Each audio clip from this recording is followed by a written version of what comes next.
बिस्मिल्लाहिर्रहमानिर्रहीम। अस्सलाम वालेकुम नाज़रीन, आप यूट्यूब चैनल देख रहे हैं। मैं इमरान खान हूँ। इससे पहले कि वीलॉग के अंदर हम शुरू करें, फ्लड से ही शुरू करना पड़ेगा। अलीमा खान साहिबा ने कुछ बातें की हैं, लेकिन पहले मैं ये बता दूँ, जिन लोगों ने नहीं सुना वो ये जान लें कि पाकिस्तान में जो सैलाब मुतासरीन हैं उन्हें हम सब की मदद की ज़रूरत है। और मैं क्योंकि पाकिस्तान में मौजूद नहीं हूँ तो हमने यहाँ से काम करने की जो है वो ठानी है, और कुछ NGOs के साथ मिलकर, जो लोग यहाँ बहुत अच्छा काम करते हैं उनके साथ मिलकर हम यहाँ से एक फ़ंड रेजिंग करने जा रहे हैं। और पाकिस्तान में जो हमारी टीमें मौजूद हैं, बहुत बड़ी तादाद में लोग हैं, बड़े बेहतरीन लोग हैं, काबिल भरोसा लोग हैं, बहुत सारी तंजीमें, उनके साथ मिलकर हम सैलाब मुतासरीन की मदद करेंगे। ये हम सब ने मिलकर करना है, हम सब की ये जिम्मेदारी है, हम सब ने अपना अपना हिस्सा डालना है। इसके लिए जो है सबसे पहले हम इकट्ठे हो रहे हैं मैनचेस्टर में, जो माए नवाब रेस्टोरेंट है पुराना वाला, वहाँ पे उसके अपर फ्लोर के ऊपर एक हॉल है। वहाँ पे हमारा पहला प्रोग्राम है जुम्मे वाले दिन शाम 7 बजे से लेकर 9 बजे तक। हम सब इकट्ठे होंगे, हम सब फंड इकट्ठा करेंगे और वो फंड हम पाकिस्तान में भेजेंगे, और पाकिस्तान में जो सैलाब मुतासरीन हैं उनके लिए वो इस्तेमाल होगा। पहला प्रोग्राम हमारा जो है वो यहाँ पे मैनचेस्टर में है। दूसरा प्रोग्राम हमारा ब्रेडफोर्ड में होगा इतवार वाले दिन। उसके लिए जगह का तयन किया जा रहा है, जैसी जगह फाइनल होती है वो भी हम आपको बता देंगे। सोशल मीडिया पे, अपने ट्विटर पे मैंने इसको डाल दिया है, बहुत सारे लोग और भी इसको अभी पब्लिक कर देंगे। तो आप तमाम लोगों से गुजारिश है कि पाकिस्तानियों की मदद के लिए जो लोग यहाँ पे मैनचेस्टर में या इसके आसपास मौजूद हैं वो वहाँ पे आएँ माए नवाब होटल में, और सैलाब मुतासरीन की मदद के लिए अपना रोल प्ले करें। अब सूरत हाल क्या है, इस वक्त दरियाए चनाब में 5 लाख क्यूसेक का एक रेला भारत से दाखिल हुआ है जो हेड मराला से गुजर रहा है। और एक और चीज़ जो बड़ी अफसोसनाक पता चली आज ही, हमारी टीम के कुछ लोग पहुंचे और ये डिजिटल मीडिया से खबर आई है। पाकिस्तान का रवायती मीडिया तो आपको पता है सैलाब को कवर ही नहीं कर रहा। तो सियालकोट में बजवात का इलाका है, ये दरियाए तवी के ऊपर जो एक पुल है वो टूट गया है, और वो पुल टूटने के बाद इंडियन बॉर्डर के साथ मौजूद पाकिस्तान के 84 गाँव, उनका पाकिस्तान से पिछले 15 दिन से राब्ता मुनक़ता हो चुका है। ये वहाँ पे जो लोग खड़े थे उन्होंने ये दावा किया, इसके बारे में वीडियो भी बनाई। उस्मान चौधरी साहब वहाँ पे मौजूद थे, उन्होंने लोगों से बातचीत की है।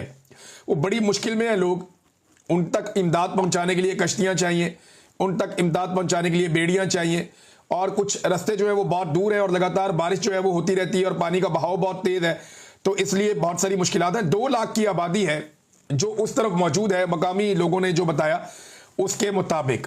तो ये एक अफसोसनाक सूरत हाल है। मैं आपको चनाब और तवी का बता रहा था। दरियाए झेलम में अभी फ्लो पाकिस्तान में पानी का बढ़ेगा, क्योंकि भारत की जानिब बहुत शदीद बारिशें जम्मू के इलाके में और अपर एरियाज में हो रही हैं। जबकि मैंने चेक किया हिमाचल के इलाके में और जो भारतीय पंजाब है वहाँ पे भी बारिश आज के दिन भी जारी रहेगी, कल भी बारिश का इम्कान है। तो इस तरह लगातार बारिशें होने की वजह से दरियाए रावी में और दरियाए सतलुज में पानी का बहाव जारी रहेगा। दरियाए रावी जो है वो कुछ हद तक वहाँ मामला थमे हैं, यानी सैलाब मौजूद है, पानी बहुत फ्लो के साथ जा रहा है, लेकिन अभी फिलहाल वो पानी एक जगह पे सस्टेन किया है। जो उसके बढ़ने की एकदम शरह थी वो कुछ देर ऐसा लगता है कि अब रुकी है। जब तक पीछे से बारिश नहीं होती या मजीद पानी नहीं छोड़ा जाता तब तक हम ये कह सकते हैं। लेकिन दरियाए सतलुज में 3 लाख क्यूसेक का एक रेला अभी इस वक्त चल रहा है, और वहाँ पे बारिशें लगातार हो रही हैं, और बहुत बड़े पैमाने पर मजीद पानी दरियाए सतलुज में दाखिल होगा। दरियाए चनाब ने कितनी तबाही मचाई है, इसके लिए मुझे एक वीडियो भेजी कुछ दोस्तों ने, वो वीडियो देखी मैंने, और उसके बाद कुछ और वीडियोस मैंने सोशल मीडिया पे भी देखी। फिर जो डिफरेंट नुमाइंदे हैं मीडिया के, उनसे मैंने बात की तो उन्होंने बताया कि जी ज़मीनें ना सिर्फ खड़ी फसलें तबाह हो गई हैं बल्कि ज़मीनें भी तबाह हो गई हैं। वो कैसे?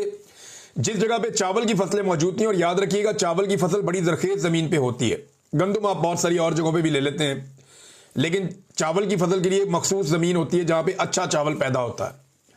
तो जहाँ चावल की खड़ी फसलें थी वो सारी की सारी पानी में डूब गई, और 10-10 फुट 15-15 फुट पानी आया, बाज़ जगहों पे इससे भी ज़्यादा पानी आया। तो जब ये फसलें डूब गई तो उसके बाद पानी उतरने के, कुछ एरिया से पानी उतरा है वो दरिया के अंदर गया है। जहां पानी उतरा कुछ इलाकों में, वहां की फुटेज में देख रहा था कि वहां पे जमीन पे 2 फुट से लेकर 5 फुट तक रेत इकट्ठी हो गई है। कई जगहों पे जहां फसल होती थी वो फसल नजर ही नहीं आ रही, वहां ऐसा लगता है रेत का टीला है, कई मुरब्बे तक, बहुत लंबे लंबे सैकड़ों एकड़ तक जो है वो रेत का ऐसा लगता है टीला, सिर्फ रेत थी यहां पे। और इतनी रेत जमा हो गई है कई इलाकों में जिस रेत को उठाने में या निकालने में वो मुमकिन ही नहीं है, जरखेज जमीन लोगों की नीचे चली गई है। ना सिर्फ फसलें तबाह हो गई, वहां पे जितने ट्यूबवेल लगाए गए थे वो सारे तबाह हो गए, जितना पानी का बंदोबस्त किया था वो सारे तबाह हो गए, जितने खाले थे वो तबाह हो गए, जो इन्होंने छोटे मोटे स्ट्रक्चर अपनी अद्वियात और खाद्य और बाकी चीजें रखने के लिए बनाए होते हैं वो भी तबाह हो गए, और जहां ये अपनी फसल या जानवरों का चारा वो स्टोर करते हैं वो भी बहकर चले गए। अब गायों भैंसों के लिए तूरी भी मौजूद नहीं है। ये हालात पैदा हो चुके हैं। सर्दियों में बड़ी दिक्कत आने वाली है। जानवरों को चारा कैसे खिलाएंगे, ये बहुत बड़ी आजमाइश है जो पाकिस्तानी इस वक्त जिससे गुजर रहे हैं, खासतौर पे पाकिस्तान के किसान। और जमीनों की तबाही हो गई है, अब आगे गंदम कैसे लगाएंगे। जो आदादो शुमार है वो क्या बता रहे हैं, जरा ये आप देखें। जो आदादो शुमार है वो ये बता रहे हैं कि हमारी फसलें कितनी तबाह हुई। 60% हमारा चावल तबाह हो गया, 30% हमारा गन्ना तबाह हो गया पाकिस्तान पूरे का, और जो कपास की पैदावार है उसमें 35% कमी मुतवक्के है। और ये सैलाबी रेलों से जो हजारों एकड़ खड़ी फसलें तबाह हुई हैं, एक बहुत बड़ा ज़रूरी बहरान आ रहा है, और इसका नुकसान जो है वो पाकिस्तान को होगा, पाकिस्तान की मईशत को होगा। चावल जिसे हम एक्सपोर्ट करते हैं अब कैसे करेंगे, हमारे पास तो अपनी ज़रूरत का नहीं है। अब बाकी चीज़ें जो हम एक्सपोर्ट करते हैं अपनी ज़रूरत की नहीं है। और चीनी की कीमत हमें लगता था कि एक नई जब आ जाएगी फसल गन्ने की और नवंबर दिसंबर में जब मिलें खुलेंगी तो शायद चीनी की कीमत नीचे जाए, लेकिन अब वो भी नहीं जाएगी। आपका गन्ना जो है उसकी एक बड़ी मिकदार तबाह हो गई है और अभी पूरे आदादो शुमार भी आपके पास नहीं है। तो ये तबाही, और किसान किस तरह गंदम लगाएगा, पहले ही किसान को बहुत बुरी तरह बर्बाद किया, ये वो बड़े सवाल आते हैं जिनके जवाब हमारे पास अभी नहीं है। और बदकिस्मती से पाकिस्तान में जो जाली हुकूमत बिठाई गई है उनके पास भी इनमें से किसी बात का जवाब नहीं है। मिसाल के तौर पे ये गंदम का और आटे का एक नया स्कैंडल आ गया, ये मैं आपके सामने अभी रखता हूं। देखें, गंदम के बाद पंजाब में 2 रोज में आटे और मैदे की कीमत में भी 3000 रुपए का इजाफा हो गया है। ये जो 5000 वाला थैला था आटे का, बड़ा थैला, ये अब 8000 रुपए का हो गया, और मैदे का जो 6000 वाला थैला था वो 9000 रुपए का हो गया। और ये बाकायदा जर्नलिस्ट इसको रिपोर्ट कर रहे हैं पाकिस्तान में से, और किसानों के ऊपर ये मुकदमे दर्ज करते थे, जी आपने महंगी गंदम बेच दी है, किसानों को जो है पर्चे हो रहे हैं, FIR हो रही है, परेशान किया जा रहा है, हिरासा किया जा रहा है। लेकिन आज माफिया गंदम रख के बैठा हुआ तो कोई नहीं पूछ रहा। दुनिया का वो कौन सा कारोबार है जहां पे पैसा दुगना हो जाता है 2 महीने में। तो ये पाकिस्तान की जो टिकटॉकर हुकूमत है पंजाब की, उन्होंने एक कारोबार मुतारिफ करवाया कि किसान को परेशान करो, उसकी गंदम ओने पोने खरीदो और 2 महीने के अंदर उस गंदम की कीमत डबल करके जो सरमायादार है उसको फायदा पहुंचा दो। ये काम किया मरियम नवाज ने। और अब रोटी महंगी होने जा रही है तो ये कह रहे जी हम सब्सिडी देंगे। इसी सब्सिडी को मरियम नवाज हराम करार देती थी। वो ये कहती थी कि ये सब्सिडी नहीं देनी, इसमें करप्शन होती है, इसमें बेईमानी होती है, इसमें फ्रॉड होता है। तो किसान को सब्सिडी देने से इनकार किया, किसान को सस्ती खाद नहीं दी, किसान को सस्ती अद्वियात नहीं दी, किसान को सस्ती बिजली नहीं दी, किसान को कोई सहूलत नहीं दी। और अब वो सब्सिडी देना चाह रहे हैं जनाब उनको जो सरमायादार हैं कि जनाब सब्सिडी ले लें और जरा रोटी सस्ती रखें, क्योंकि मरियम नवाज की जिद है कि उसने रोटी सस्ती बेचनी है। भाई किसान को आपने मार दिया, जो पाकिस्तान की आबादी का एक बड़ा हिस्सा है, वो बेचारे के अपने दाने डूब गए, जो उसने बचा के रखे हुए थे वो भी डूब गए, उसका अपना घर भी डूब गया। और अब जब बाजार में वो उसी सरमायादार से, यानी जिस किसान ने जिस सरमायादार को अपनी गंदम 2000 में बेची है, वो उससे 4000 में खरीद के लाएगा वापस। अंदाजा करें आप, सिर्फ अपने इस्तेमाल के लिए। ये इन्होंने डकैती मारी किसान के ऊपर और किसान का बेड़ा गर्क कर दिया इन्होंने। अब धड़ाधड़ ऑफर दे रहे हैं, जनाब हम आपको सब्सिडी दे देते हैं, तो किसानों पर मुकदमे दर्ज करते रहे हैं और सरमायाकारों को ये सहूलत कारियां कर रहे हैं। यही इनका तरीक़ेकार है, ऐसे ही ये मुल्क को चलाते और ऐसे ही चलाते रहे। और रेस्क्यू का इनका काम कैसा है, कोई रेस्क्यू वेस्क्यू नहीं कर रहे, ये सिर्फ और सिर्फ आवाम को चूना लगा रहे हैं। ये टिकटॉक्स बना रहे हैं, कभी बच्चों के बीच में जाके बैठ जाते हैं, कभी खवातीन के बीच में जाके बैठ जाती हैं, कभी जाली जो है स्टेज ड्रामे का एक पूरा वो स्टेज बना दिया जाता है। यानी मुतासरीन कहीं से लाए जा रहे हैं, इलाका कोई और है, बल्कि वो मुतासरीन भी नहीं है जिनको लाके बिठाया जाता है।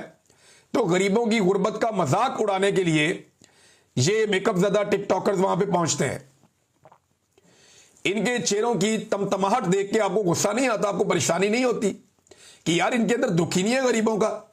ये बैठे उनकी गुर्बत का मजाक उड़ा रहे हैं, कोई उन्हें खिलौने दिखा रहा है, कोई उन्हें खाना खिला रहा है, कोई भाई ये सारे काम आपको करने हैं, लेकिन आप टिकटॉक्स बनाने में आपकी तवज्जो ज्यादा। इस वक्त लोग डूब रहे हैं, जो लोग डूब रहे हैं उनके लिए आपने क्या किया? लोग लगातार बता रहे हैं, मैं वो विजुअल प्ले नहीं कर सकता, लोग ऐसी गालियां दे रहे हैं और इतने परेशान हैं। 20% लोगों तक भी ये लोग नहीं पहुंच सके। ये चीजें, ये टिकटॉक्स, ये वीडियोबाजी ये तब अच्छी लगती है जब आपने बहुत अच्छा और बड़ा रिलीफ ऑपरेशन किया हो। टके का आपने काम नहीं किया और वीडियो तो आपको बनानी है। अब ये एक ही चचा है, ये तीसरी दफा रेस्क्यू हो गया, तीसरी मरतबा इसकी वीडियो सामने आ गई। 2 एंगल से पहले इसकी वीडियो सामने आई थी। एक ही नून लीग की एमएनए है, उसने अपना ही वो चचा ऐसा लगता रखा हुआ है। ये पहले 2 दफा रेस्क्यू हुआ, इसकी वीडियो पहले आई, अब ये तीसरी मरतबा फिर रेस्क्यू हो गया एक और जगह से। ये एक और वीडियो सामने आ गई और हैरानकुन तौर पे इन्हें एक ही खातून नून लीगी जो एमएनए है वही बार बार इनको रेस्क्यू करती हैं। तो ये एमएनए कम से कम एक चीज सिखा रही हैं कि महदूद वसाइल होना आपके पास, फिर भी आप अच्छी टिकटॉक्स बना सकते हैं। अब सोशल मीडिया के ऊपर जनाब मीम्स बन रहे हैं, लोग इनका मजाक उड़ा रहे हैं, लोग इन पर गुस्सा कर रहे हैं कि आपको अपने ड्रामों की पड़ी हुई है, पाकिस्तान डूब रहा है, पाकिस्तानियों की हालत कहां पे पहुंच गई है। वो एक और मैंने वो देखी, एक सोशल मीडिया पे मैं देख रहा था कि एक नौजवान है, वो अस्पताल में बेड के ऊपर उसको लटा के उसको देख रहे हैं लोग, आके उसकी मदद कर रहे हैं। थोड़ी देर बाद उन्हीं लोगों के साथ वो नौजवान पैदल चलता हुआ चौड़ा होकर बाहर जा रहा है। अंदाजा करें आप, ये नहीं अपना मरीज भी अपने साथ लेकर आते हैं अस्पताल में, लटाते हैं, लटा के उसके साथ जो है वो तस्वीरें बना के तो अपनी प्रमोशन कर लेते हैं। अपने विक्टिम भी साथ लेकर आते हैं। वो गांव के लोग एक वीडियो बना रहे हैं, दूर खड़े होकर एक बंदे को पहले पानी में भेजा जाता है, उसके हाथ में एक ट्यूब पकड़ाई हुई है, सामान पकड़ाया हुआ है, और फिर वो आदमी पानी से निकलता है तो उसको रेस्क्यू किया जाता है। वो गांव के लोग दूर से दिखा रहे हैं कि देखो पहले इसको पानी में घुसा रहे, फिर इसको पानी में से निकाल रहे। ये लाहौर के पास, साइफन के पास, वहां पे इमदाद के लिए उन्होंने कहा चारा देंगे हम आपको जानवरों का।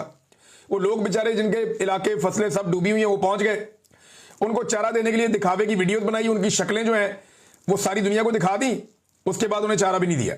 वो वहां खड़े होकर बेचारे गालियां दे रहे, बुरा भला कह रहे हैं कि यार खुदा का नाम है हमारी बेइज्जती तो ना करो, तुम बुलाते हो मैं देते भी कुछ नहीं और हमारी बेइज्जती भी करते हो, सारी दुनिया को दिखाते भी हो। ये जिम्मेदार लोग हैं, ये पूरे पाकिस्तान को खिलाते हैं।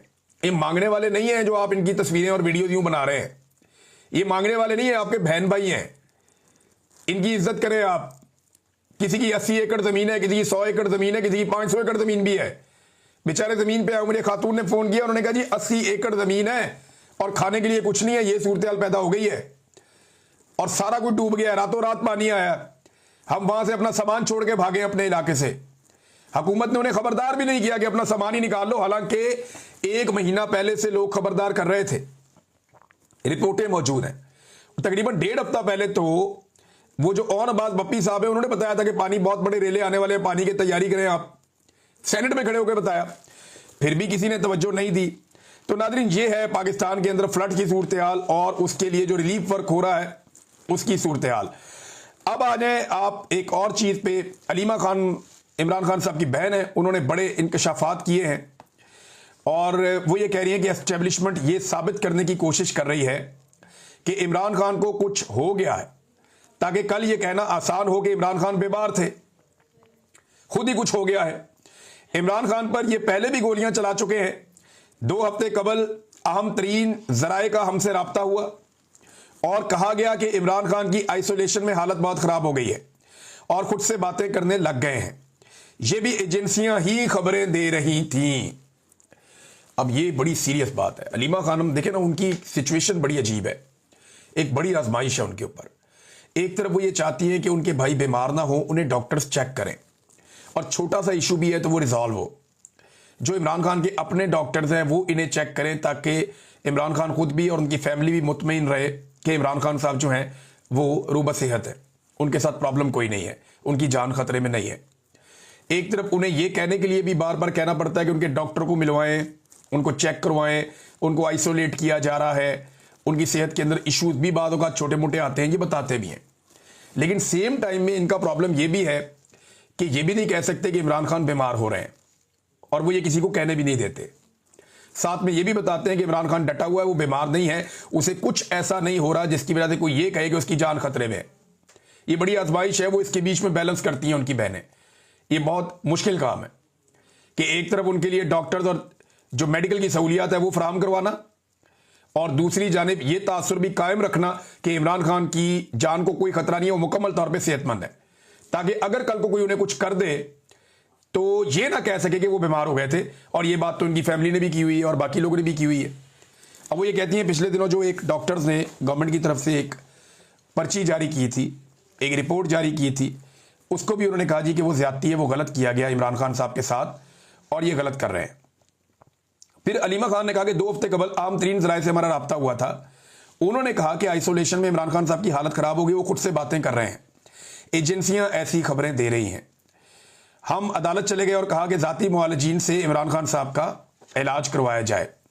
उन्होंने कहा कि जब इमरान खान का साइफर वाला केस चल रहा था ना, तो जज बशीर बीमार था, उसने छुट्टी मांगी तो उसे कहा गया कि जब तक तुम इमरान खान को सजा नहीं देते तुम्हें छुट्टी नहीं मिलनी। इद्दत वाले जज की घर में शादी थी बच्चे की, तो उसे कहा गया कि जब तक तुम सजा नहीं सुनाते तुम्हारे बेटे की शादी भी नहीं होने दी जाएगी। मुझे इन जजेस पर भी तरस आता है, अलीमा खान कह रही हैं। फिर आसिम मुनीर साहब के बारे में उन्होंने कहा जी, और इमरान खान साहब के ऊपर होने वाले मजालिम का जिक्र करते हुए उन्होंने कहा कि आसिम मुनीर जुल्म के साथ काम नहीं चलना। अगर आप सोचें कि 5 साल एक्सटेंशन लेकर आप मजीद जुल्म करेंगे तो अब ऐसा काम नहीं चलना। लोगों का मूड देखे, वो जुल्म के खिलाफ खड़े होंगे। लेकिन जो बड़ी खबर है वो ये है कि अलीमा खानम कह रही है कि एस्टेब्लिशमेंट क्यों इस शक को साबित करने की कोशिश कर रही है कि इमरान खान बीमार हो गया है, क्योंकि उनको कल कहने में आसानी हो कि इमरान खान को कुछ हो गया है। इमरान खान को पहले ही गोलियां मार चुके हैं और 2 मरतबा उनको वैसे इमरान खान साहब को कत्ल करने की कोशिश की गई है। मगर एक बात तो बड़ी क्लियर है कि इमरान खान साहब बार बार ये कह चुके हैं कि मुझे जेल में कुछ हुआ या मेरी बीवी को जेल में कुछ हुआ, तो उन्होंने जिम्मेदारी इमरान खान साहब ने कोई चीफ जस्टिस पे या वजीर आजम पे किसी भी नहीं डाली। उन्होंने कहा जिम्मेदार होगा आसिम मुनीर। उन्होंने पाकिस्तान के आर्मी चीफ फील्ड मार्शल हाफिज सैयद आसिम मुनीर साहब को नॉमिनेट किया है कि अगर मुझे कभी कुछ भी हुआ तो जिम्मेदार ये होंगे। ये इमरान खान साहब का अपना कहना है। नाज़रीन, एक और खबर है मैं आपके साथ शेयर करता हूं। एक तो अच्छी खबरें बहुत कम ही आती हैं, लेकिन पाकिस्तान का एक नया रिकॉर्ड है। मोबाइल इंटरनेट दर्जाबंदी में पाकिस्तान, ये जो हमारा रीजन है, इसमें 98वां पाकिस्तान का 98वां नंबर हो गया। 98th नंबर पाकिस्तान का है। भारत और श्रीलंका और बांग्लादेश भी पाकिस्तान से आ गए। पाकिस्तान में एक फौजी ऑफिसर को बनाया गया इस डिपार्टमेंट का हेड, और अब मोबाइल इंटरनेट की सूरत पाकिस्तान में यह है कि पाकिस्तान भारत से भी पीछे, श्रीलंका से भी पीछे, बांग्लादेश से भी पीछे। बेड़ा गर्क इंटरनेट है पाकिस्तान। दुनिया में आप घूमें, छोटे छोटे मुल्कों में आप जाएं, इतना तेज इंटरनेट चलता है, ऐसी अच्छी स्पीड है उनके पास इंटरनेट की, वो अपने लोगों को फैसिलिटेट करते हैं, कम पैसों में फैसिलिटेट करते हैं। लेकिन जब आप पाकिस्तान में आते हैं तो आपका इंटरनेट ही नहीं चलता, बार बार तात्तुल, बार बार बंद भी हो जाता है। बलूचिस्तान हो गया या कबायली इलाके हो गए, वहां पे तो ये वैसे ही उसको बंद रखते हैं। इंटीरियर सिंध के अंदर कहीं पे सिग्नल आते हैं, कहीं पे नहीं आते। कई ऐसे इलाके हैं जहां पे लोग बात करने के लिए दूसरी जगह पे जाते हैं कि वहां पे सिग्नल आ रहे होंगे। तो पाकिस्तान में इस किस्म की फैसिलिटी दी जा रही है और उसके पैसे पाकिस्तान से भरपूर वसूल किए जा रहे हैं। ये है पाकिस्तान में इंटरनेट की सूरत हाल। नाज़रीन, अब तक के लिए इतना ही। अपना ख्याल रखिएगा, अपने इस चैनल का भी। अल्लाह।